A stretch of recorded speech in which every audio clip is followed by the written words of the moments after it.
Hello, welcome to Coaching Think Talk. I am Coach Marife Garfin from Life Coach Philippines, and this is Coaching for Overcoming. So, this coaching conversation is for individual, especially parents who are, struggling right now for because of the many challenges that they're facing because of the pandemic. You know, with the mga changes that has been happening, okay, and but they still want to get out from um, whatever challenges they're facing, uh, as the better version of themselves. Okay, so my mission is to empower every parent to take a stand in mental health for themselves and their children. Okay, so thank you for joining me live today. And please leave your digital footprints by letting us know where you're coming from today. Please do tag a friend and circulate this video, and so that we can reach more individuals. And you may also give your shout outs to people you want to greet and reach out with some inspiring messages. If you are watching this on a replay, please do comment hashtag replay. I am streaming via FB page of Life Coach Philippines and YouTube Coach AI Connect channel. So if you are new to our platform, please like, do follow, and subscribe so that you'll be able to get some notification if we come in. Okay, so for our future coaching conversation. Okay, so hello everyone. This is Coach Marife Garfin, and today I'm just so blessed and just so happy to have this wonderful afternoon. And before I begin, let me greet our fellow coaches who are with me currently right now. Coach Glacy, Coach Tin, Coach Ann Caber from Tacloban City, just like me, is tuned in. So magandang hapon po sa inyong lahat. Thank you for joining me. So this afternoon, okay, before I proceed to my topic now, we're going to be talking about something exciting. Hello, Coach Lynn. Thank you for joining me.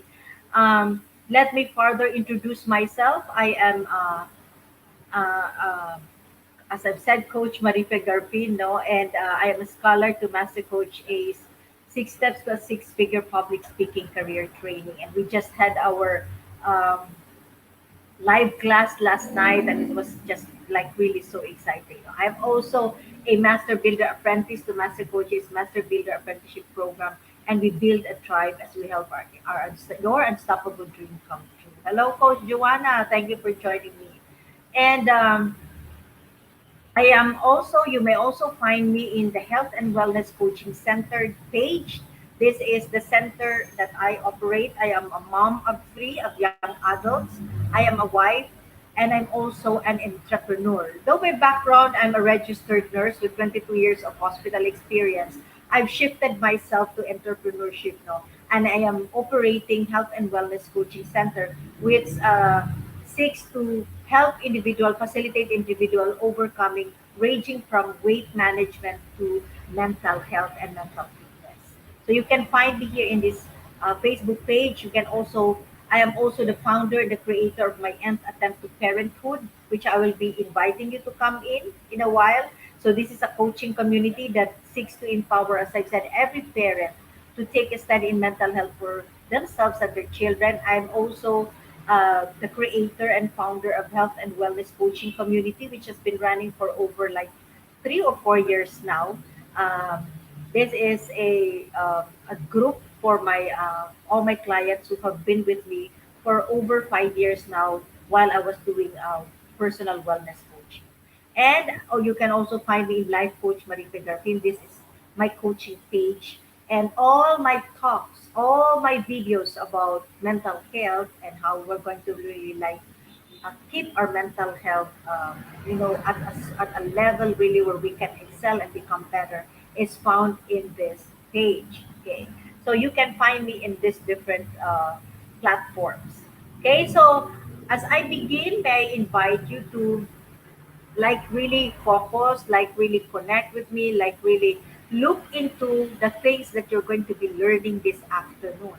So If ever there's something that you've resonated, something wherein it caught your attention, it gave you an aha moment, you can get it, tweak it, and then post it in your timeline and put the hashtag pack my bag moment and hashtag coaching TikTok.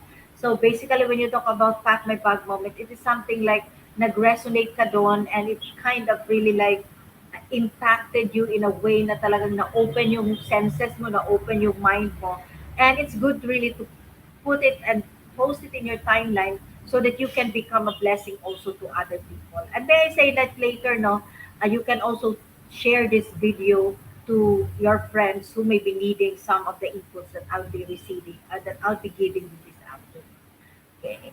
So you are now in coaching for overcoming, and I am uh, all my talks is about really overcoming. As I always believe that each and every one of us are designed to overcome. It's just that there are so many things in our life that has caused us to believe otherwise. Yesterday, I had a wonderful aha moment and pack my bag moment with the talk of Coach Cherry Venus. And yung isang nakuha ko dun is, in life, there will always be curveballs. There will be a lot of things that will come into our life, no? We will have curveballs, something that will surprise us that most probably nabigla tayo at na-surprise tayo dun at some of us will caught unaware of it, no? And these curveballs are actually time and time again will come in different seasons of our lives because that it's part of life to train us, to hone us, to make us better people, honing our character.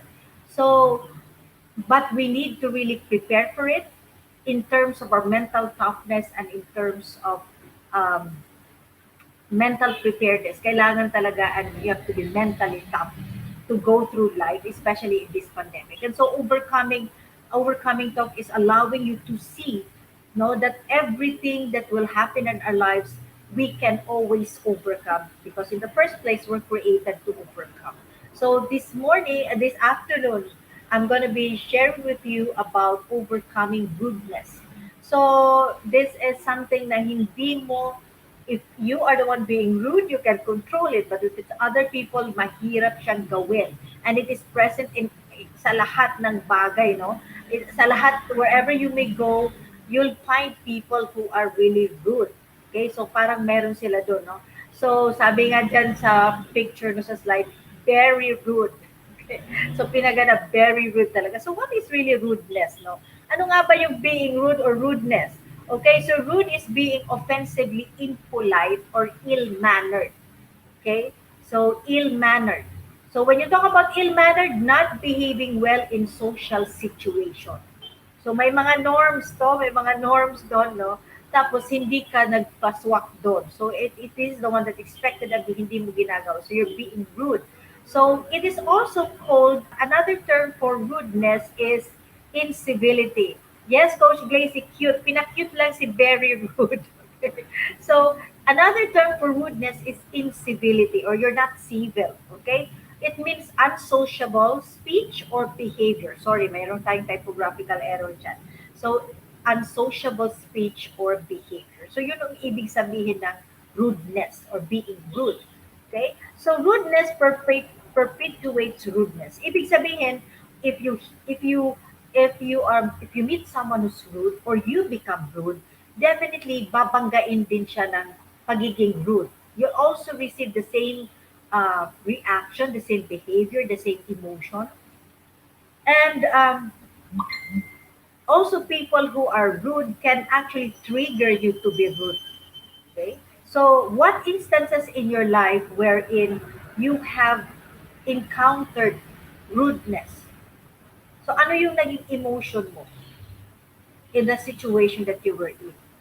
Naging kalma ka lang ba? Or talagang like nag-boil din yung emotion? So, isa yun na, it perpetuate rudeness. Talagang nakaka-trigger siya. Kay rudeness happens when someone behaves in a way that doesn't align with the way someone else might think appropriate or civil. So, for example, in the workplace, meron tayo mga norms. Di ba dito, nandito si Coach Lynn. So, may mga safety, mga emotional safety si Coach Lynn na tinatopic, no? na in a certain workplace or in a certain place, in a certain space, meron talagang mga norms, meron mga ethics dyan na pwede natin i-follow because each and every one of us are coming from a different space, from a different upbringing, from a different culture. So, iba-iba. So, meron tayong nilalagay na norms so that lahat tayo ay may observe natin yon. So, we'll have commonality, same way of wavelength, okay, ng pag-iisip. At ginagamit yan sa orientation, di ba, ino-orient tayo, what does it mean sa mga rules na yan, para same level tayo. But there are times when someone really behaves different way, and it is called, and it is called rudeness or uncivility, or incivility. Okay? What is the why? Bakit nga ba rude yung tao? Or why do you become rude? Kasi hindi ka naman perfect, so there will be time probably that you got also into such a situation when you became rude. Okay? What is the why? A careful observation of many rude individuals will reveal that they are deeply insecure. So insecurity daw yung pumapalo dyan when you're rude, okay? So with low self-confidence and lack of understanding of human behavior. Okay? So a careful observation, so tinangnan po ito ng mga psychologists and other researchers, no, that it is rooted in deep insecurity, lack of self-confidence, and lack of understanding of human behavior. So dyan siya nanggagaling. Bakit nga ba yung tao? So if you look at the picture, no, walang control yung bala kung makapagsalita. No? So that is rudeness. Okay? So rudeness is, and according to the observation of the psychologists and other experts, no, rudeness is the weak person's imitation of strength. So because they're insecure, because they don't feel good about themselves, they lack self-confidence, nagiging rude na lang sila to project themselves as strong. Okay? And you'll find different ways of being rude, of different people, bakit naging ganito yung kanilang, the way they project themselves. Okay? So nakaka-relate ba tayo dyan? Okay. So how many of you or how many times have you had in the past experiences have encountered people who are rude? Diba? Diba, I've worked in the nursing service for 22, more than 22 years. I've encountered a lot of different people. Hindi po siya nakakahon like you say, that person is rude because the person is uneducated. No. I've watched educated people, professional people who have so many degrees that are rude. Okay, rude pa rin sila kahit sa marami. I've met doctors, nurses, educators, and then si Coach Al, educators who are also rude. So hindi mo siya masasabi na because of educational background or educational attainment o mayaman o mahirap yung tao. Wala siyang kinakabitan na certain variable to say na i-project na yung tao ay rude. Okay? So, according to Paulo Coelho, how people treat others is a direct reflection of how they feel about themselves. Kaya sabi ko sa inyo kanina, hindi siya nakabox. Hindi mo masasabi na, yung tao kasi ito wala siyang pinag-aralan o kasi ito ganito siya eh. Hindi siya educated or wala kasing nagturo sa kanya or something like that. It's basically rooted in the people. Yeah, yes, Coach Ann, meron nga. So it's basically in the inside. It's an inside work. So hindi mo pa sabi, nag-graduate kasi siya ng ganito, hindi siya rude. Well, I've met a lot of lawyers and a lot of doctors who are also rude. So because according to Paulo Coelho, this is the reflection of how they feel inside. Okay? So it's the feeling inside. Hello, Coach Cherry. Thank you for joining me. So it's how they feel inside that is reflected outside in the form of rudeness. Okay? So, what are the characteristics of a rude individual? Ano nga ba yung rude na tao? Ano ba yung, yes, minsan nasa ugali rin. Yes, kasi may pinaghuhugutan.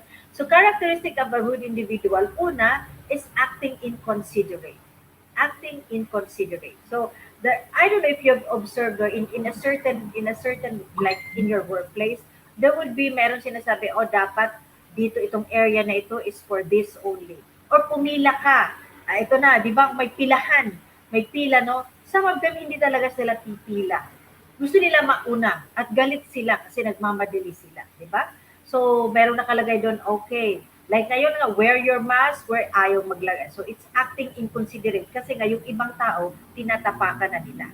Okay? Next is yun, being insensitive. You don't like think of other people but yourself. Okay? So, it's insensitivity.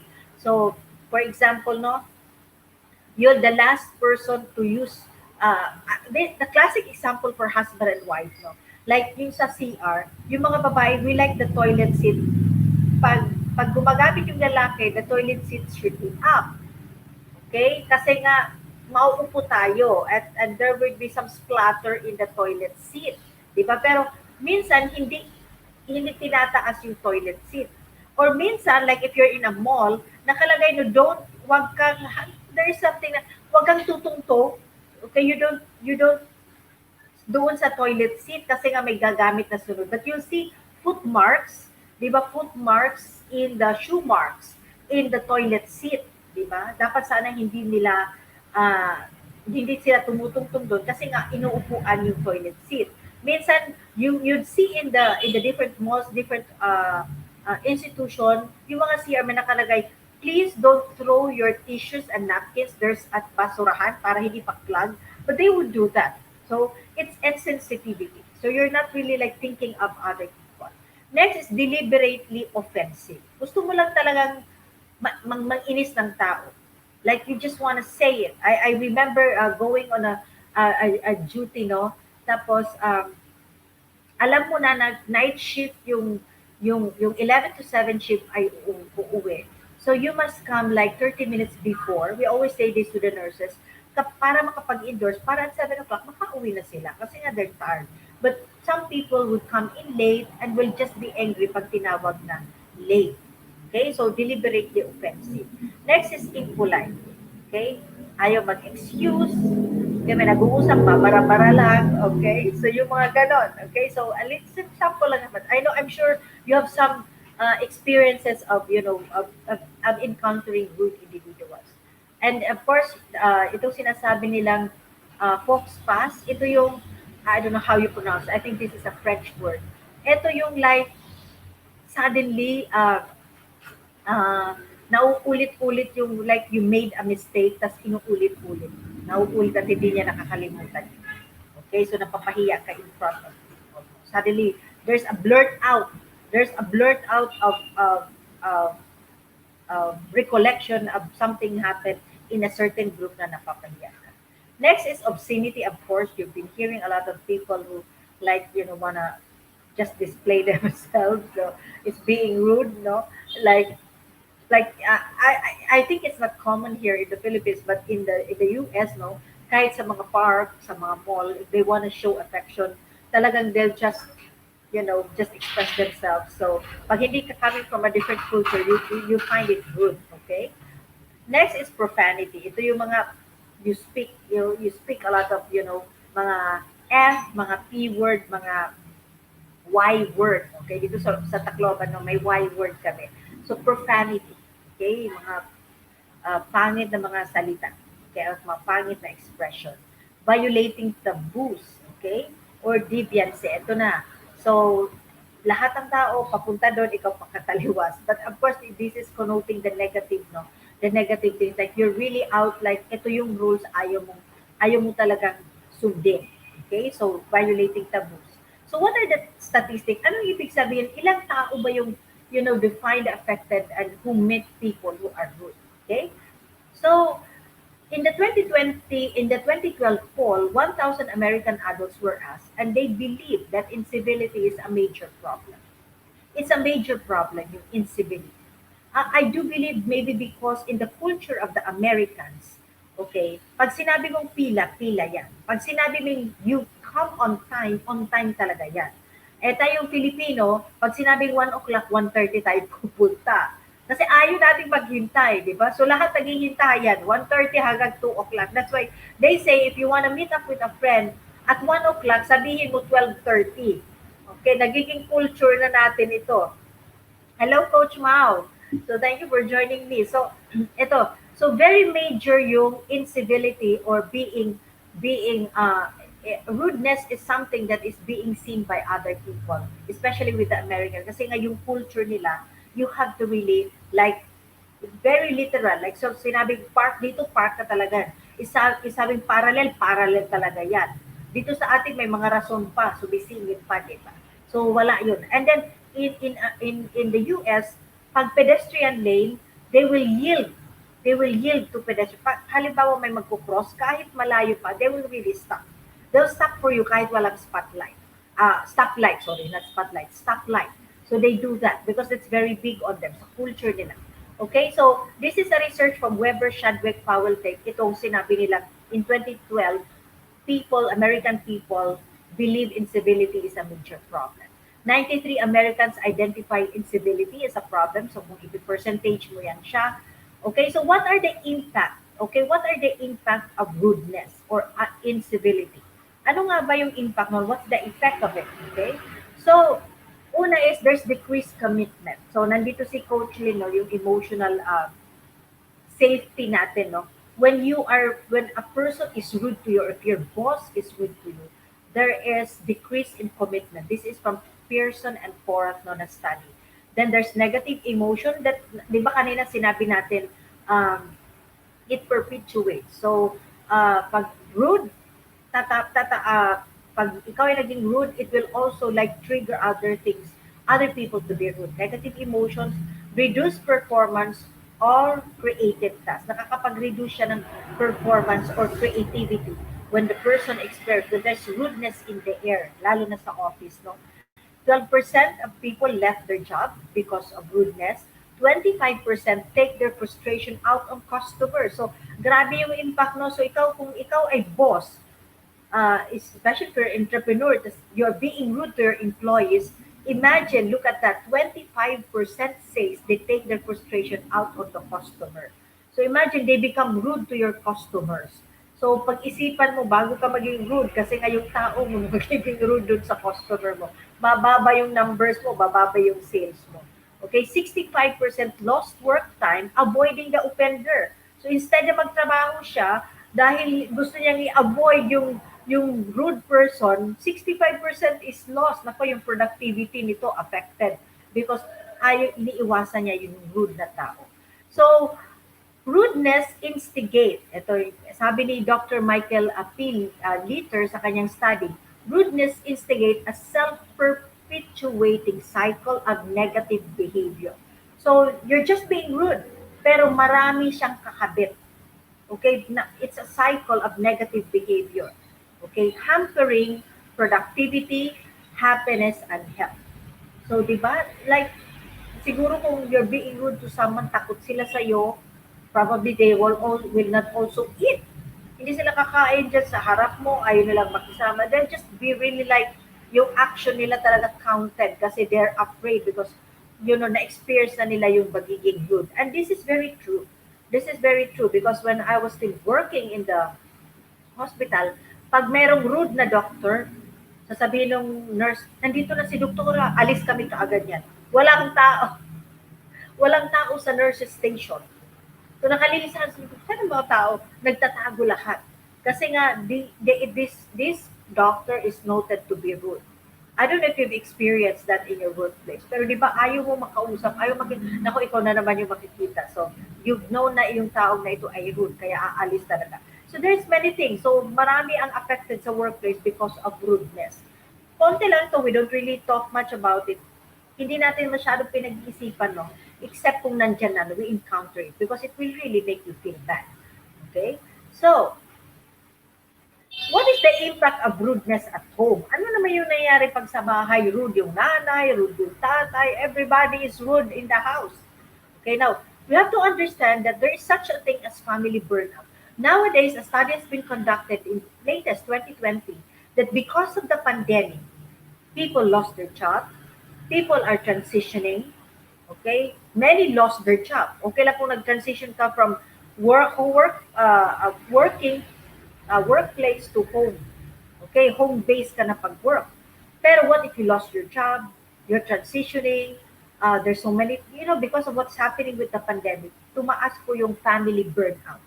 So there is an increase of family burnout and This has been noted in the study by McKinley. Okay?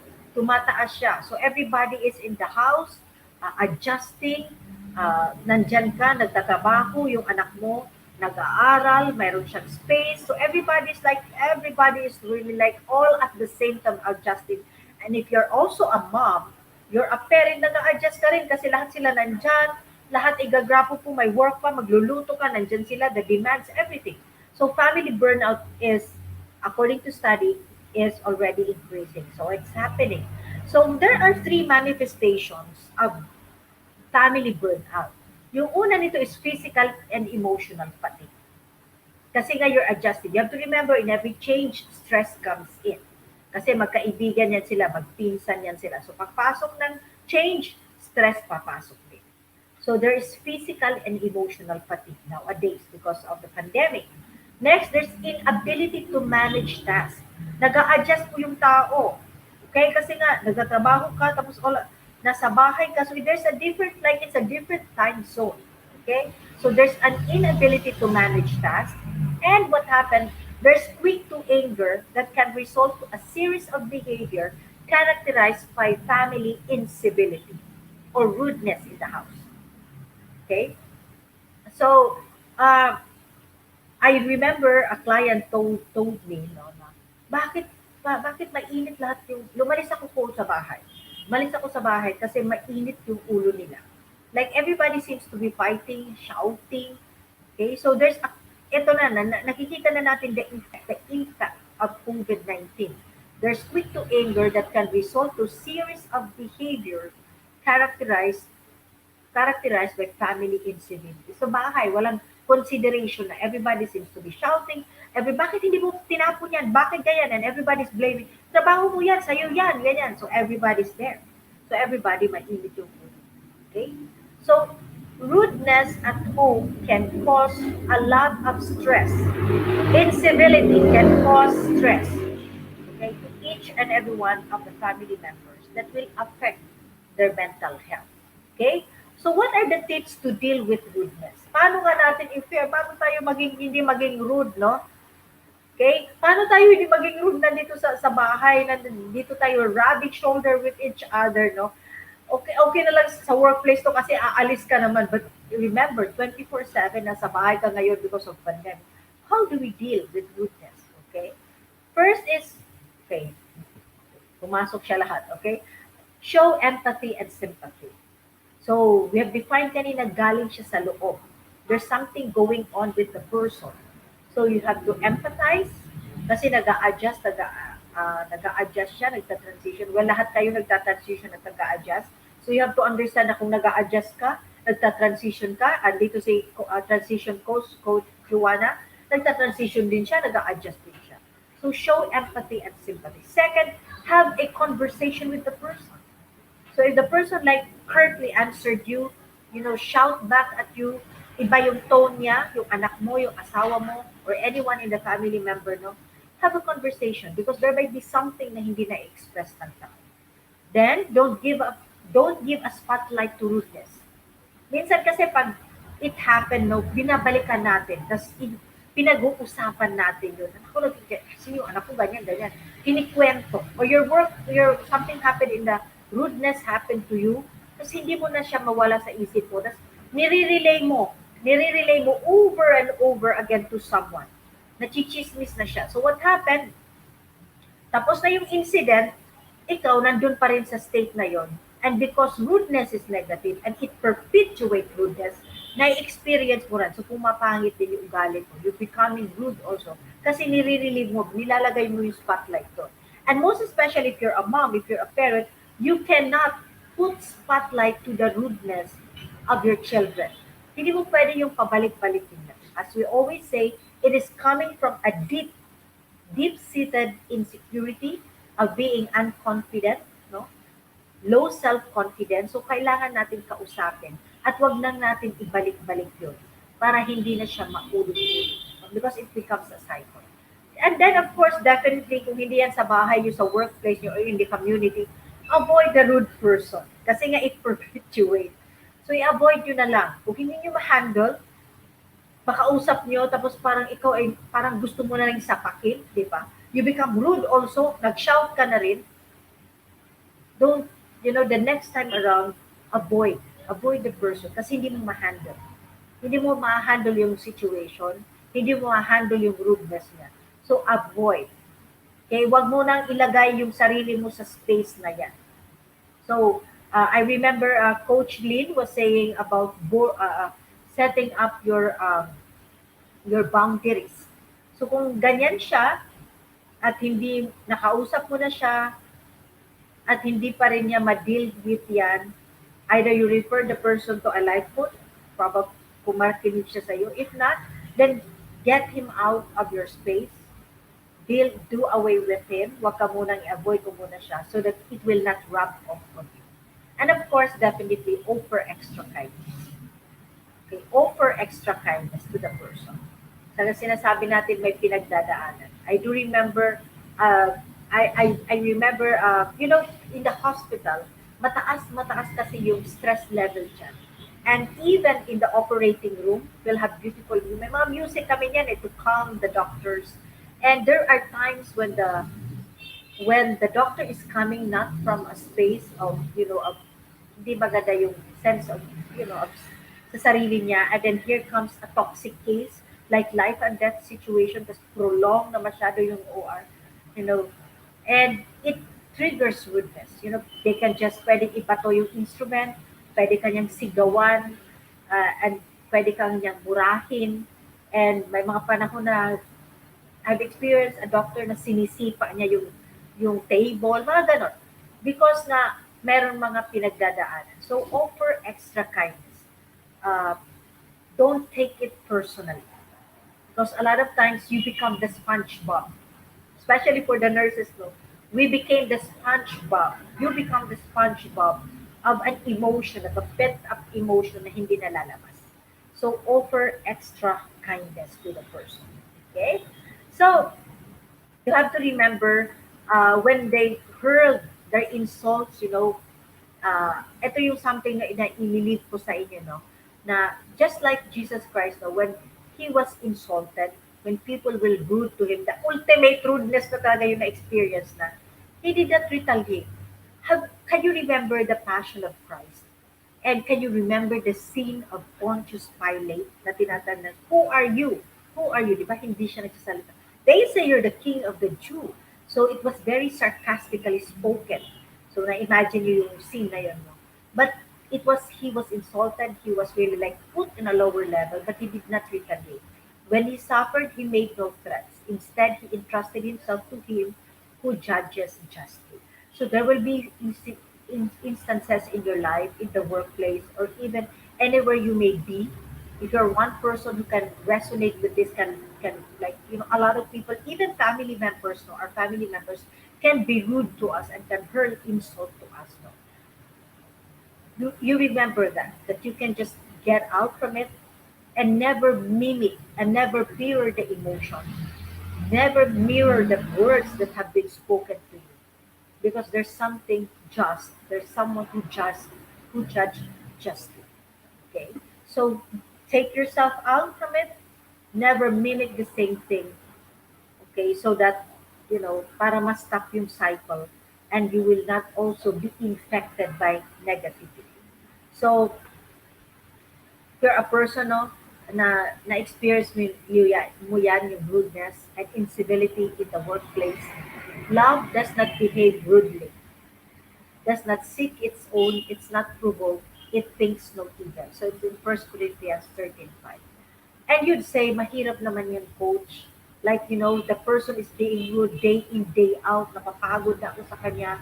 Palagi na lang ako on my toes, with the person. Dito papasok yung, because you can never control the other person. Dito papasok yung mental preparedness. Dito papasok yung you have to be mentally tough. You have to become a stronger person. Because maybe in this season, na-meet mo siya, in the next season, hindi. But you can't control the environment you're in. You can't control the space, okay? Except, of course, you can control in a sense na pag umalis ka. But you never can change people unless they decide to do so. So you have to strengthen yourself as a person. Strengthen yourself as a person. And when you are into that, you want to journey with that. Okay, you want a journey to strengthening yourself, mental toughness, mental preparedness. Okay, if you want to like be able to stand yourself ground because you have been experiencing this, or maybe in the future you might experience this because we're in this pandemic, hindi natin alam anong nangyayari, no? Then you can connect with me. You can connect with me. Let's have that conversation.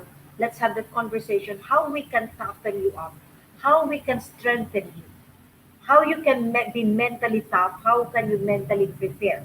So let's have that conversation so that you can really like level yourself up para hindi ka masyadong ma-affected and you know how to go about how you can handle this incivility and rudeness that is happening around you. Kasi nga it can take a toll in your emotion. Okay? It takes a toll in your emotion. Hello, Master Coach Jasmine. Thank you for joining me. So, that's it, no? Just connect with me if you want to, as I said, toughen yourself, strengthen yourself, become a better person. Kung ikaw naman yung tao na every now and then you gave way to rudeness, kahit ayaw mo, lumalabas talaga yung pagiging rude mo, then let's have a conversation. Connect with me at 0995-739-8463. Message me at my Facebook account or email me. You can see that in the screen now. And if you're one person, as I've said, that you want to toughen yourself up because you are in this, na-experience mo time and time again, no, at hindi mo talaga like, you can't, like, you're on the brink already na gusto mo na ding maging rude, gusto mo na ding mag-retaliate, no? Let's have the conversation how we can toughen yourself up to like when you encounter people who are incivil or rude, you can stand up for yourself, you can stand up for your mental health kasi nga it affects your mental health. Okay? So, as I end this conversation, okay, let me invite you first, no? And let me invite you to this coaching community. This is the group. I'm inviting all dads, all the daddies, and all the mommies, parents, no, to come join me in my end attempt to parenthood. This is a support group. This is a coaching community that seeks to empower every parent to take a stand in mental health for themselves and their children. Especially nowadays, we're talking about rudeness, incivility, and family burnout that is increasing. We need each and everybody to support us. So we need support. So you can come in. We're talking. We are uh, nurturing you inside with a lot of talks about overcoming and awareness of mental health and mental fitness. So pasok lang po kayo dyan. You may DM me, and I believe the link will be posted to my end attempt to parenthood in this video. So you just click the link so that you can go inside my end attempt to parenthood.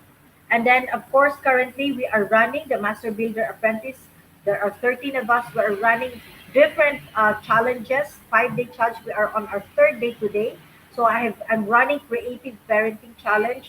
This commenced last July 12, last Monday. But you can still hop in. Pasok po kayo. Wala naman itong time limit, no?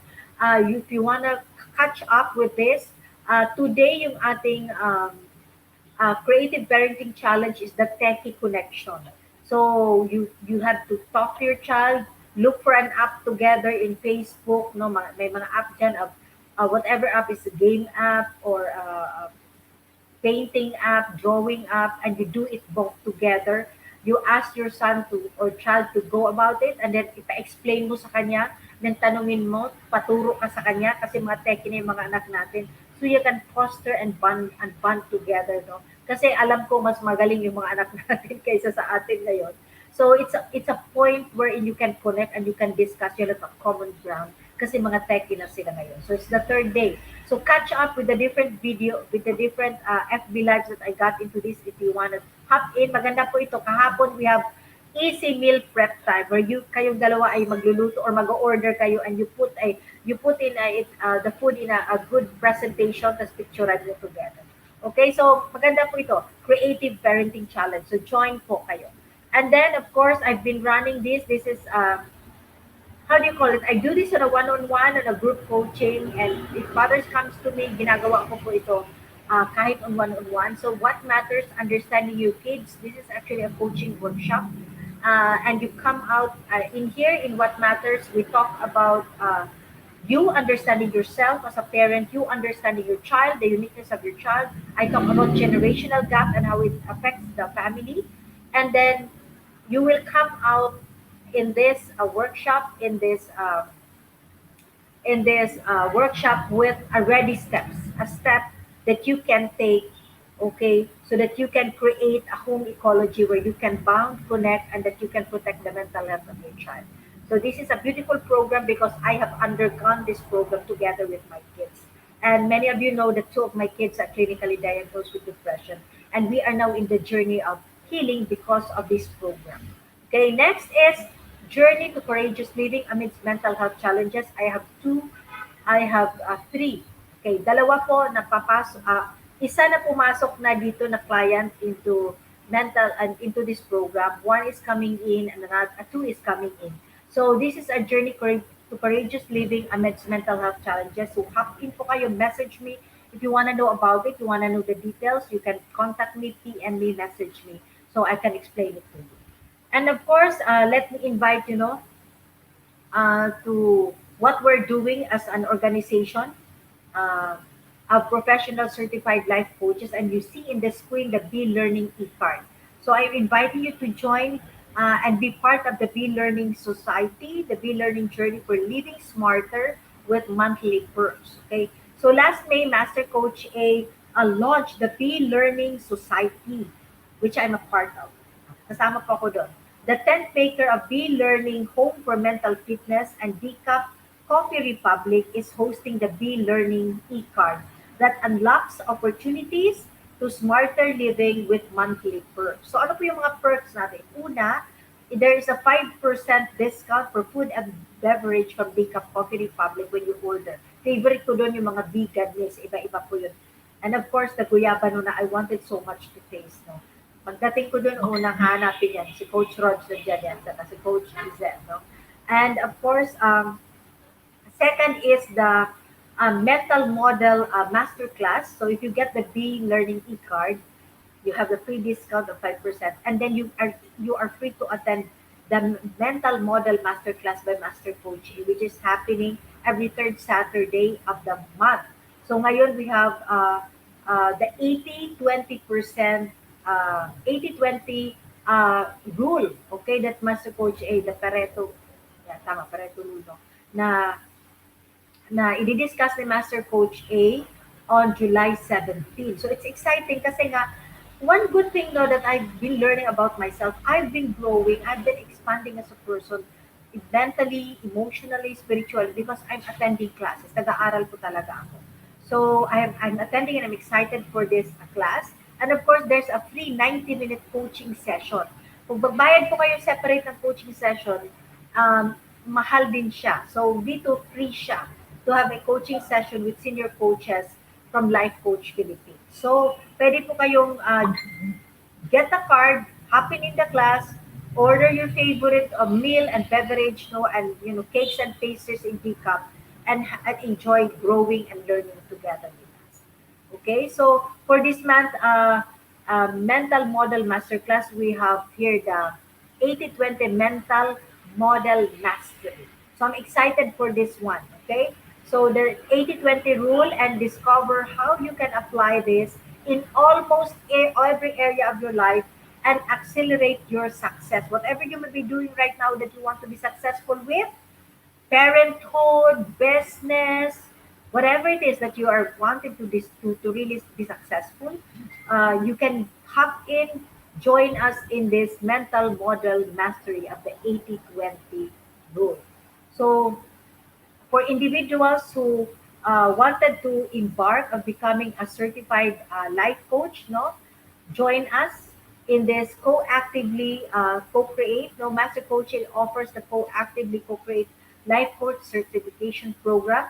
This is a comprehensive approach to learning and mastering life coaching as an active process of creating a new path to achieving results in life so that success is inevitable in every coaching conversation. Okay, so and it includes 21 web learning. So pwede po kayong magsimula no on your own in your own time. Pumasok kayo, mag-enroll kayo, and then you can do the 21-day web-based learning. So that's 21 days. And then you attend later on the scheduled 3-day live coaching bootcamp with Master Coach A. And the class is truly amazing. And a 3-day, another free na 3-day live business bootcamp to guide you paano mo i-jump start yung profession mo as a life coach. Okay? So, the program package also comes with many other bonuses. So, connect with Coach Rizal at 0917-586-1661 to discover the opportunity waiting for you in this profession. Ganon din po sa B-Learning e-card. If you want to avail with it, connect with me. I can facilitate you, or you can connect with Coach Rizal at 0917-586-1661. So do join us again for another coaching conversation later with Coach Maureen for coaching for single living at 4 p.m. So invite po ninyo yung inyong mga kaibigan, no?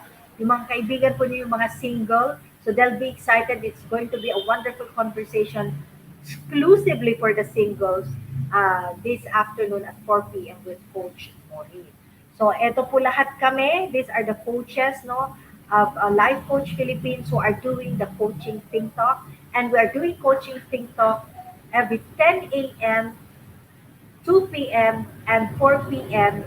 Monday to Sunday. So kahit anong topic po, we're talking everything, we're catering to everyone under the sun. Okay, so thank you so much for joining me this afternoon. So once again, this is Coach Marife Garfin from Life Coach Philippines for Coaching Think Talk. Coaches like us think and talk like this. This is us in the Philippines. Love bamboo, love bamboo, love bamboo. God bless everyone. Thank you for joining me.